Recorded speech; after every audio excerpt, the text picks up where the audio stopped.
Hello everyone, welcome to Commerce Times. आज के इस लेक्चर में अपन डिस्कस करेंगे multiple important MCQs on company audit, जो कि प्रीवियस ईयर एग्जाम्स में भी पूछे गए और आने वाले अपकमिंग एग्जाम्स के में भी पूछने की प्रोबेबिलिटी रखते हैं। ठीक है, तो आइए first question. The cost auditor submits his report to, जो लागत अंकेक्षक होता है वो अपनी ऑडिटिंग करने के बाद में ऑडिटिंग जो रिपोर्ट बनाएगा वो किसको सबमिट करेगा? तो इसका करेक्ट आंसर है बोर्ड ऑफ डायरेक्टर। अब ये कहाँ प्रोविज़न है? तो इसका प्रोविज़न है सेक्शन 148 सब सेक्शन 5, जिसको पढ़ा जाता है रूल 64 के साथ। इसके अंदर प्रोविज़न क्या है कि जो भी कॉस्ट ऑडिटर होता है वो अपनी रिपोर्ट इसको देगा बोर्ड ऑफ डायरेक्टर को, और कौन से फॉर्म के साथ देगा? CRA 3। और कितने दिन के अंदर देनी होगी इसको? With in 180 days. और 180 दिन कहाँ से काउंट करेंगे?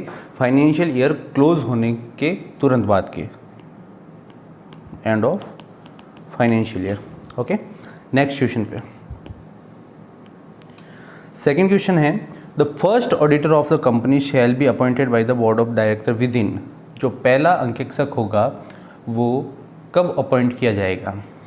तो करेक्ट आंसर बताइए जल्दी से। तो करेक्ट आंसर है 30 days from the date of registration. और इसके साथ में भी क्या हो सकता है? इनकॉर्पोरेशन वर्ड भी हो सकता है। रजिस्ट्रेशन और कंपनी को इनकॉर्पोरेट करने के तुरंत 30 दिन बाद फर्स्ट ऑडिटर को अपॉइंट करना जरूरी है। और किसके द्वारा किया जाएगा? तो अच्छा, इसका प्रोविज़न कहाँ है? तो इसका प्रोविज़न है आपके सेक्शन 139 सब सेक्शन 6 के अंदर। क्या प्रोविज़न है? बोर्ड ऑफ डायरेक्टर 30 डेज़ के अंदर फर्स्ट ऑडिटर अपॉइंट करेंगे। अच्छा, सब्सिक्वेंट ऑडिटर कौन करेंगे? वो AGM के अंदर होगा। ओके, अच्छा, यहाँ पे अगर बोर्ड ऑफ डायरेक्टर फेल हो जाते हैं अपॉइंट करने में, तो नेक्स्ट 90 डेज़ के अंदर कौन करेंगे? Share holder. आई होप आपने इसको अच्छे से पढ़ा होगा। बहुत इंपॉर्टेंट है अपॉइंटमेंट ऑफ ऑडिटर, जो कि मोस्टली क्वेश्चन पूछे जाते हैं कंपनी ऑडिट से रिलेटेड, अपॉइंटमेंट ऑफ ऑडिटर से। Authorisation for government audit. Government audit जो भी गवर्नमेंट कंपनीज होती है उसके अंदर ऑडिट करने के लिए जो ऑथराइजेशन कौन देगा या ऑडिटर अपॉइंट कौन करेगा? तो कभी भी गवर्नमेंट कंपनी का कोई भी क्वेश्चन आए तो हमेशा ए के पास अथॉरिटी होती है, और वो कौन होता है? CAG, controller auditor general of India. Next question है अपना क्वेश्चन नंबर 4। क्वेश्चन नंबर 4 क्या बोल रहा है? देखो, maximum term of individual auditor. एक इंडिविजुअल ऑडिटर होता है, उसकी ज़्यादा से ज़्यादा अवधि क्या हो सकती है? तो ज़्यादा से ज़्यादा अवधि क्या हो सकती है? बताओ जल्दी। One term, wait a minute, one term that is 5 year. ठीक है, और यहाँ पे अगर आपका क्वेश्चन में आ जाए कि ऑडिट फर्म जो होती है, चार्टर्ड अकाउंटेंट फर्म, उसकी मैक्सिमम टर्म कितनी हो सकती है? तो मैक्सिमम टर्म हो सकती है 2 टर्म, मतलब कॉन्टीन्यूसली 10 ईयर, 10 साल तक लगातार वो एज ए ऑडिटर अपॉइंट हो सकता है। नेक्स्ट क्वेश्चन पे चलते हैं अपन, question number 5। In case of a company other than a government company, any casual vacancy in the post of auditor is to be filled by. जल्दी से बताइए आंसर। देखो, अदर देन गवर्नमेंट कंपनी का मतलब क्या हो गया? Public company. पब्लिक कंपनी के बारे में पूछ रहा है। Any casual vacancy in the post of auditor is to be filled. अगर कोई भी आकस्मिक नियुक्ति हो जाती है पब्लिक कंपनी के अंदर, गैर सरकारी कंपनी के अंदर, तो वो कौन फिल करेगा? देखो क्या ऑप्शन है। एक तो देखो यहाँ पे मिला आपको CAG। अब CAG मैंने आपको बताया था, जब भी सरकारी कंपनी का क्वेश्चन आएगा वहाँ पे ऑडिटर कौन अपॉइंट करेगा? CAG करेगा। ठीक है, तो यहाँ पे करेक्ट आंसर क्या होगा अपना? Board of director. ठीक है, इसके सेक्शन क्या है? सेक्शन 139 सब सेक्शन 8 के इसके अंदर इसका प्रोविज़न है। Okay, next question. Unpaid dividend standing at the credit of unpaid dividend account should be transfer to investment education protection fund after how many years of its remaining unpaid. Unpaid dividend account होता है, जैसे company किस share holder को dividend देती है। अच्छा, share holder उसको claim नहीं करता है तो अनपेड डिविडेंड अकाउंट के अंदर ट्रांसफ़र कर दिया जाता है और उसके बाद में इन्वेस्टर एजुकेशन प्रोटेक्शन फंड के अंदर ट्रांसफ़र कर दिया जाता है। अच्छा, उस इन्वेस्टर एजुकेशन प्रोटेक्शन फंड के अंदर कितने टाइम तक वो पैसा पड़ा रहेगा, ये क्वेश्चन पूछ रहा है। तो इसका टाइम क्या है, 7 ईयर। अच्छा, इसकी सेक्शन कौन सी है, तो सेक्शन प्रोविज़न है इसका 124 सब सेक्शन 5 के अंदर। ओके, नेक्स्ट क्वेश्चन में question number 7, which of the following service can not be rendered by an auditor as per the companies act 2013। जो अंकेक्षक की रेस्ट्रिक्टेड सर्विसेज उसके बारे में ये क्वेश्चन है। रेस्ट्रिक्टेड सर्विसेज नाम आते हैं आपके दिमाग में, सेक्शन आनी चाहिए। इसकी सेक्शन कौन सी है बताओ जल्दी से, सेक्शन 144। ऑडिटर कौन कौन सी सेवाएं प्रदान नहीं कर सकता है, तो देखो ऑप्शन की ओर बढ़ते हैं अपन। वाउचिंग, अच्छा वाउचिंग नहीं करेगा तो ऑडिटिंग का जॉब होगा वो एक्चुअल में सही से कंडक्ट कर पाएगा या नहीं कर पाएगा, नहीं कर पाएगा। Vouching and verification is the part of the job, तो ये हो नहीं सकता है। Issuing certificates on the relevant matters, तो it is the also part of the job of auditor. तो अगला क्या है, प्रोवाइडिंग इन्वेस्टमेंट एडवाइजरी सर्विसेज, तो इसमें क्या है, ये रेस्ट्रिक्टेड सर्विस है। इन्वेस्टमेंट एडवाइजरी सर्विसेज के अंदर ऑडिटर का सेल्फ इंटरेस्ट होता है, तो ये restricted services section 144 of the companies act 2013। Next question, chartered accountant have to retain the working paper for. अच्छा, ये वाला पार्ट है ना कंपनी ऑडिट से नहीं है, बट जबकि ये बहुत सारे कॉम्पिटिशन्स एग्जाम्स के अंदर पूछा गया है, मल्टीपल टाइम ये क्वेश्चन पूछा गया है, इसलिए मैं यहाँ पे इम्पोर्टेंट लेके आया हूँ ये क्वेश्चन। तो जो सीए होते हैं वो वर्किंग पेपर जो उनके होते हैं वो कितने टाइम तक रिटेन करने पड़ेंगे उनको, तो बताओ जल्दी से। तो आंसर है 7 year. Okay, next question secretarial audit पे है। Secretarial audit also company audit का पार्ट नहीं है, फिर भी एग्जाम में क्वेश्चन आया हुआ है इसलिए मैं यहाँ पे लेके आया हूँ इसको। Secretarial audit can be done by, जो सेक्रेटरियल ऑडिट है वो कौन परफॉर्म करेगा, तो जल्दी से बताइए इसका answer. Employee of the company, cost auditor, secretarial auditor और नन ऑफ द वो। करेक्ट आंसर है सेक्रेटरियल ऑडिटर। ये कौन होता है, member of ICSI, institute of company secretary of India, जिसको अपन बोलते हैं क्या, CS जैसे, ठीक है। Next question, question number 10, secretarial audit is applicable to the public sector company having the turnover of. Also ये कंपनी ऑडिट का क्वेश्चन नहीं है, फिर भी इम्पोर्टेंट है, एग्जाम में बहुत बार आता है ये, ठीक है। तो जो पब्लिक सेक्टर कंपनी होती है, किन किन पब्लिक सेक्टर कंपनी को सेक्रेटरियल ऑडिट करवानी पड़ती है, बताओ जल्दी आंसर। Answer number C. अच्छा, इसकी कंडीशन क्या है, कंडीशन यहाँ पे 2 कंडीशन है, देखो उसका पेड अप कैपिटल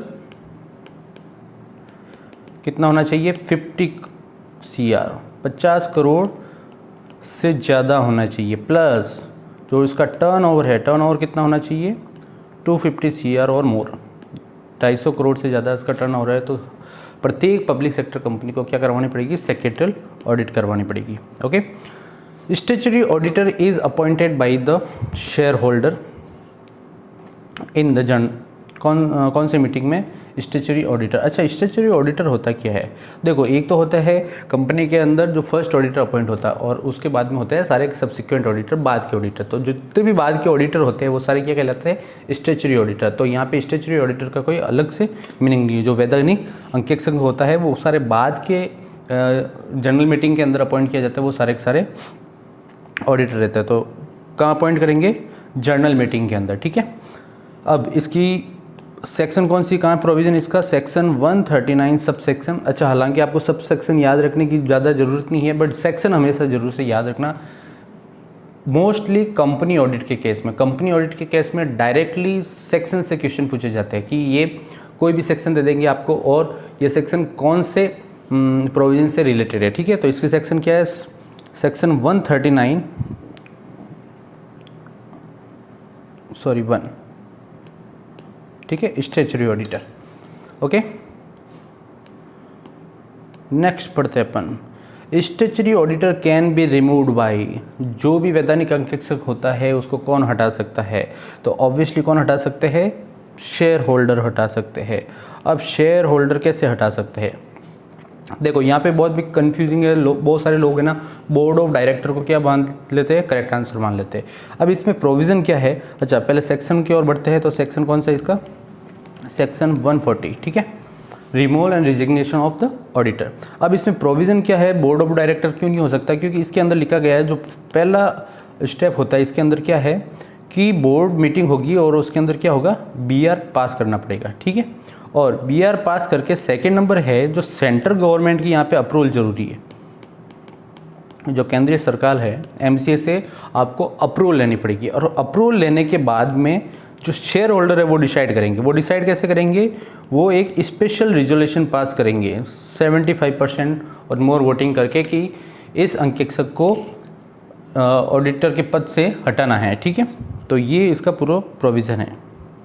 तो बोर्ड ऑफ डायरेक्टर यहाँ पे करेक्ट आंसर नहीं होगा, हटाएंगे कौन, शेयर होल्डर हटाएंगे, ठीक है। और किसके अप्रूवल के बाद, सेंट्रल गवर्नमेंट के अप्रूवल के बाद। और रिकमेंड कौन करेगा, बोर्ड रिकमेंड करेगा बोर्ड रिजोल्यूशन से। चलो नेक्स्ट पार्ट बढ़ते हैं, question number 13। An individual auditor who has completed his term shall not be eligible for reappointment as auditor in the same company for. एक इंडिविजुअल ऑडिटर है, उसका time पूरा हो गया है और वापस से क्या वो अपॉइंट हो सकता है, और नहीं हो सकता तो कितने टाइम तक नहीं हो सकता है, ठीक है। तो ये डिसक्वालिफिकेशन का क्वेश्चन है वैसे। और डिसक्वालिफिकेशन की सेक्शन क्या है, क्वालिफिकेशन एंड डिसक्वालिफिकेशन सेक्शन 141, ठीक है। ओके, अब देखते हैं। तो जो भी इंडिविजुअल ऑडिटर होते हैं वो सिर्फ 1 टर्म के लिए, 1 टर्म मतलब 5 ईयर, तो और वापस एलिजिबल नहीं होंगे, मतलब डिसक्वालीफाई हो जाएंगे कितने, नेक्स्ट टर्म के लिए, ठीक है। तो यहाँ पे करेक्ट आंसर क्या होगा, नेक्स्ट 5 ईयर के लिए। यहाँ पे देखो कैसे अपॉइंटमेंट होता है उनका, फर्स्ट टर्म के लिए कोई भी अंकेक्षक नियुक्त हुआ, ठीक है, तो वो रहेगा। अब जब सेकंड टर्म है, फर्स्ट टर्म का मतलब क्या है 5 ईयर 1 टर्म। अब जो सेकंड टर्म आएगी, सेकंड टर्म के लिए वो क्या हो जाएगा, डिसक्वालीफाई हो जाएगा। देन थर्ड टर्म अगले उसके 5 साल के लिए वापस से नियुक्त हो सकता है, okay. Next 14, section 146 of the companies act 2013 deals with. देखो ये डायरेक्टली क्वेश्चन आ गया जो सेक्शन से पूछा गया है, ठीक है। तो बताओ क्वालिफिकेशन एंड डिसक्वालिफिकेशन कौन सी सेक्शन से, तो सेक्शन 141, साथ साथ में बोलते जाओ, ठीक है। Then auditor to sign report, section 145, auditor to attend general meeting, section 146, and punishment for contravention, सारी की पेनल्टीज किस सेक्शन में है, सेक्शन 147। तो यहाँ पे करेक्ट आंसर क्या होगा, C, okay. Next, cost auditor is appointed by, तो सबसे पहले कॉस्ट ऑडिटर आ गया। कॉस्ट ऑडिटर का अपॉइंटमेंट का, कॉस्ट ऑडिटर के अपॉइंटमेंट का कौन सा सेक्शन है, सेक्शन 148। ये सारी याद होनी चाहिए आपको, ठीक है। तो किसके द्वारा अपॉइंट होगा, तो कॉस्ट ऑडिटर अपॉइंटेड किसके द्वारा होगा, देखो यहाँ पे पूरा प्रोसेस समझा देता हूँ। कॉस्ट ऑडिटर आपका अपॉइंट कैसे होगा, तो सबसे फर्स्ट स्टेप होता है, अच्छा कौन कौन सी कंपनी होगा, तो सारी जो मैन्युफैक्चरिंग से रिलेटेड कंपनीज है, मैन्युफैक्चरिंग से रिलेटेड कंपनीज है, वहाँ पे ऑर्डर कौन करेगा, ऑर्डर करेगा सेंट्रल गवर्नमेंट ऑर्डर निकालती है, ठीक है। और सेंट्रल गवर्नमेंट किसको ऑर्डर देती है, ऑब्वियसली बोर्ड को ऑर्डर देगी। और बोर्ड क्या करेगा, एक कमेटी बैठाएगा और कमेटी के अंदर देखेगा कि भाई आप अच्छा सा कॉस्ट ऑडिटर लेके आओ जो सारी टर्म्स पे क्या हो सके, क्वालिफाई हो सके। तो फिर कमेटी क्या करेगी, अपना रिकमेंडेशन देगी और बोर्ड क्या कर देगा, इसको अपॉइंट कर देगा। तो यहाँ पे आंसर क्या होगा, देखो ऑडिट कमेटी अकेले अपॉइंट नहीं कर सकती है, बोर्ड ऑफ डायरेक्टर अकेले अपॉइंट नहीं कर सकते, तो board of directors on the recommendation of the audit committee, audit committee की रिकमेंडेशन पे क्या करेंगे, उसको अपॉइंट करेंगे। तो यहाँ पे करेक्ट आंसर क्या बनता है आपका, C. Next, remuneration of auditor is covered under the following section of the companies act 2013। Remuneration of auditor, देखो सबसे पहले है सेक्शन 142, ऑब्वियसली किसकी है, करेक्ट आंसर है अपना रेम्युनरेशन ऑफ ऑडिटर, ठीक है। 148 किसका है, जस्ट प्रीवियस क्वेश्चन में आपको बताया था मैंने, तो किसका है, कॉस्ट ऑडिटर का। सेक्शन 139 अपॉइंटमेंट, किससे रिलेटेड है ये, अपॉइंटमेंट से रिलेटेड। देन सेक्शन 143 ये किसके बारे में बताता है, ड्यूटीज, राइट्स, उनके कर्तव्य, रेस्पॉन्सिबिलिटी, ठीक है, अधिकार और कर्तव्य के बारे में कौन सी सेक्शन है, 143। The retiring auditor does not have right to, एक जो रिटायर होने वाला ऑडिटर है उसको कौन कौन से राइट नहीं है। चलो ऑप्शंस देखते हैं। सबसे पहले to make return representation. Return representation is the part of the auditor's job, तो ये हो सकता है, ठीक है, सॉरी मतलब उसका राइट हो सकता है, तो ये करेक्ट आंसर आपका नहीं है। गेट हिज रिप्रेजेंटेशन सर्कुलेटेड, उसकी रिप्रेजेंटेशन सर्कुलेटेड करने का भी उसका राइट है। Be heard at the meeting, उसको सुनवाई का मौका भी दिया जाता है, तो ये भी करेक्ट आंसर नहीं है। Then speak as a member, अच्छा ऑप्शन से पता चल रहा है एज ए मेंबर, क्या ऑडिटर एक मेंबर कंपनी का ऑडिटर हो सकता है? तो नहीं हो सकता है, तो उसको मेंबर की तरह बोलने का कोई भी अधिकार नहीं होता है, तो करेक्ट आंसर क्या है अपना D. Okay,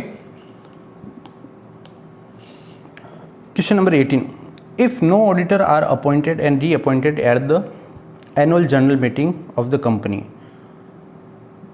who may appoint a person to fill the vacancy. ठीक है, अब देखो क्वेश्चन के अंदर आपको बताया नहीं गया है कि कौन सी कंपनी है, गवर्नमेंट कंपनी है या नॉन गवर्नमेंट कंपनी है। जब भी ऐसे सर्कमस्टेंसेस आप जाए, आपके सामने ऐसा कोई भी क्वेश्चन आया जाए, उसके अंदर सरकारी और गैर सरकारी कुछ नहीं बोला गया है, तो आपको हमेशा कौन सा प्रीफर करना है?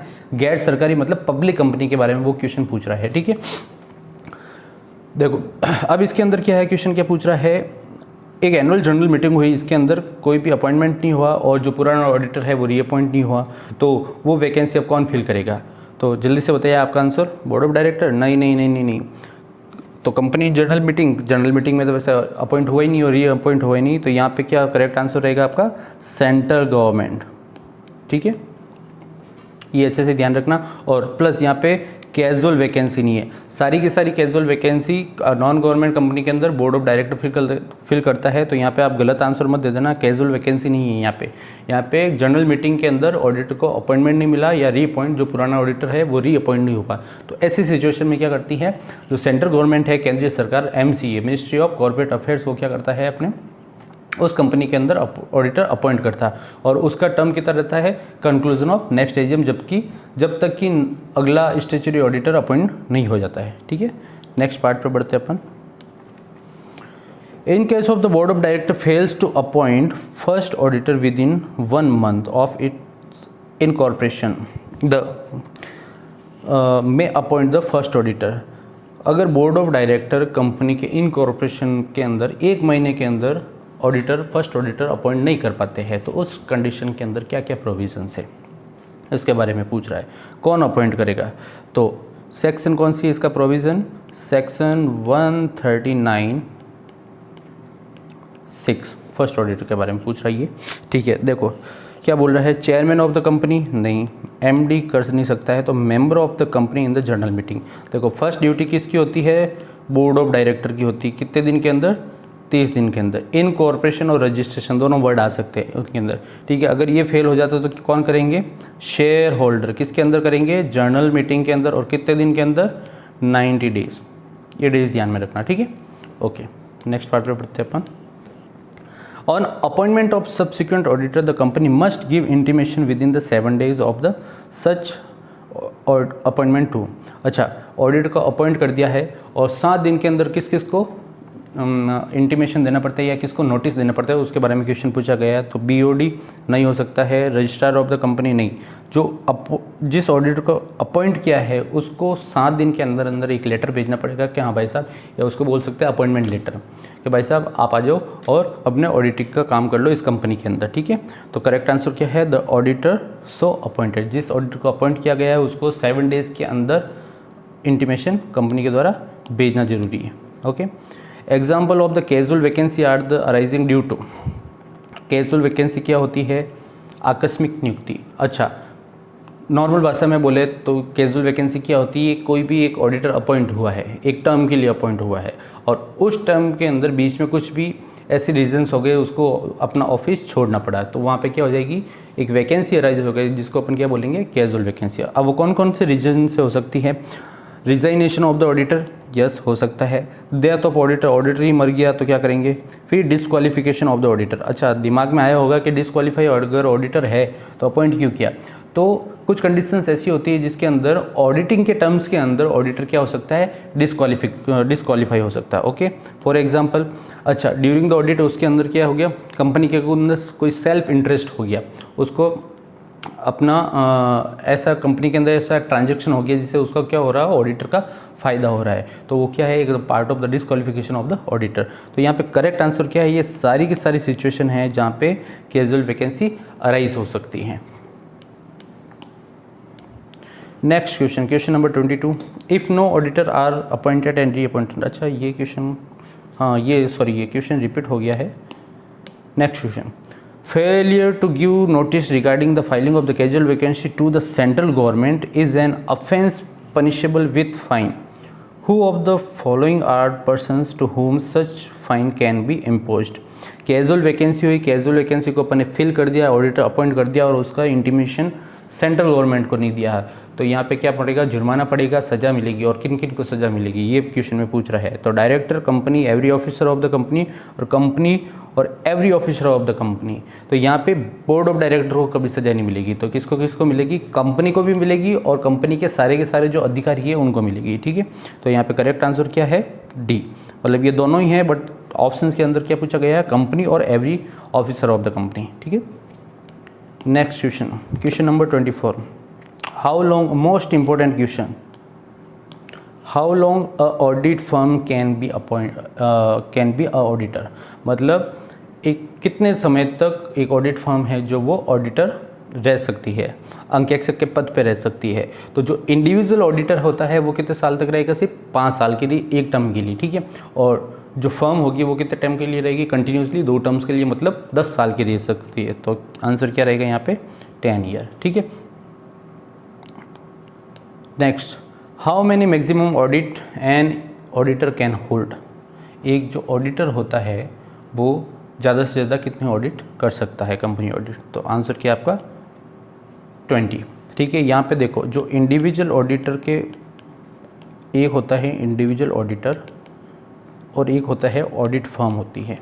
तो ये जो 20 की लिमिट है ये बहुत कंफ्यूजिंग है, बहुत बार क्वेश्चन बहुत सारे स्टूडेंट गलत कर देते हैं। एक ऑडिट फर्म होती है, तो ये 20 की लिमिट है, ये किसको मिलेगी, इंडिविजुअल ऑडिटर को। और जो ऑडिट फर्म के प्रत्येक चार्टेड अकाउंटेंट है, सपोज करो एक फर्म के अंदर 3 चार्टेड अकाउंटेंट है, ये तीनों की क्या रहेगी, इंडिविजुअली लिमिट रहेगी 20 की, ठीक है। तो यहाँ पे कभी भी क्वेश्चन मत कंफ्यूज मत होना, इस पॉइंट पे लोग अक्सर क्या कर देते हैं, क्वेश्चन को गलत कर देते हैं।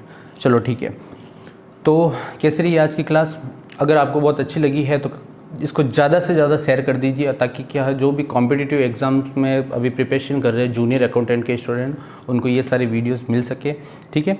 चलो नेक्स्ट क्लास में मिलते हैं, तब तक के लिए बाय बाय और टेक केयर। और इसका जो PDF है मैंने नीचे टेलीग्राम लिंक के अंदर सेंड कर दिया, अगर किसी को PDF चाहिए विद आंसर तो वहाँ पे आपको मिल जाएगा।